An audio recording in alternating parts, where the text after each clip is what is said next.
2 ವರ್ಷಗಳಿಂದ ಸೋರಿಯಾಸಿಸ್ ವ್ಯಾಧಿಯಿಂದ ಬಳಲುತ್ತಿದ್ದವರು 1 ತಿಂಗಳ ಚಿಕಿತ್ಸೆಯ ನಂತರ. ನನ್ನ ಹೆಸರು ಚಿನ್ಮಲ್ಲೇಗೌಡ ಅಂತ. ನಾನು ಎಚ್ ಡಿ ಕೋಟೆಯಿಂದ ಬಂದಿದ್ದೀನಿ. ನನ್ನ ವಯಸ್ಸು 60. ನನಗೆ 2 ವರ್ಷದಿಂದ ಸೋರಿಯಾಸಿಸ್ ತೊಂದರೆ ಇತ್ತು. ನನಗೆ ಸೋರಿಯಾಸಿಸ್ದಿಂದ ತೊಂದರೆ ಜಾಸ್ತಿ ಆಯಿತು. ಕೈಯೆಲ್ಲ ರಕ್ತ ಬರೋದು, ಕಾಲು ನಡೆಯೋಕ್ಕಾಯ್ತಿರ್ಲಿಲ್ಲ, ಮತ್ತು ಊಟ ತಿನ್ನೋಕ್ಕಾಯ್ತಿರ್ಲಿಲ್ಲ, ಕಾಲಲ್ಲಿ ನವೆ ಬರೋದು, ಕೈಯಲ್ಲಿ ನವೆ ಬರೋದು, ಒಟ್ಟೊಂದು ಥರ ಉದುರೋದು, ರಕ್ತ ಬರ್ತಿತ್ತು, ನೀರು ಮುಟ್ಟರೆ ಉರಿ, ನೀರು ಮುಟ್ಟಕ್ಕಾಯ್ತಿರ್ಲಿಲ್ಲ, ಬೆಳಗ್ಗೆ ಏಳಕ್ಕಾಗಲ್ಲ. ಇದರಿಂದ ನವೆ ಜಾಸ್ತಿ ಇತ್ತು. ರಾತ್ರಿ ಹೊತ್ತು ಇದ್ದೇ ಬರ್ತಿತ್ತಿಲ್ಲ. ಬೇರೆ ಕಡೆ ಎಲ್ಲ ತೋರಿಸೋದು ಸ್ವಲ್ಪ ವಾಸಿ ಆಗೋದು ಬರೋದು ಹಿಂಗೆ ಮಾಡ್ತೀವಿ. ಏನು ಸಮಸ್ಯೆ ಅದರಲ್ಲಿ ಬಗೆಹರಿಲ್ಲ ನಮಗೆ ಮೇಡಮ್. ನಮಗೆ ಟಿ ವಿಯಲ್ಲಿ RGR ಹಾಸ್ಪಿಟ್ಲು ಬಂದು ನೋಡ್ಬಿಟ್ಟು ಅಲ್ಲಿ ಅಡ್ರೆಸ್ ತಗೊಂಡು ಬಂದು ಇಲ್ಲಿ ಟ್ರೀಟ್ಮೆಂಟ್ ತಗೊಂಡು ಮೈಸೂರಲ್ಲಿ ಬಂದು ನಮ್ಗೆ ಡಾಕ್ಟ್ರು ಟ್ರೀಟ್ಮೆಂಟ್ ಕೊಟ್ಟಾಗ ಸ್ವಲ್ಪ ಸಮಸ್ಯೆ ಚೆನ್ನಾಗಿ ಕಮ್ಮಿ ಆಯಿತು.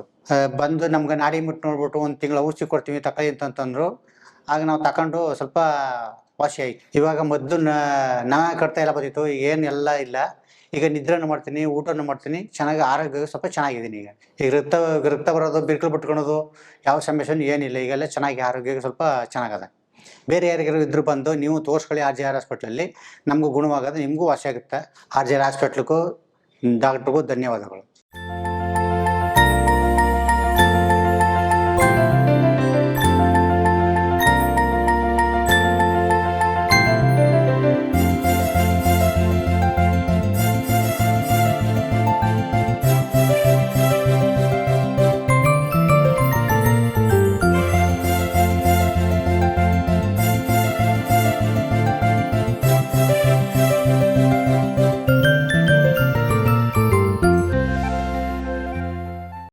RJR herbal hospitals 9962280003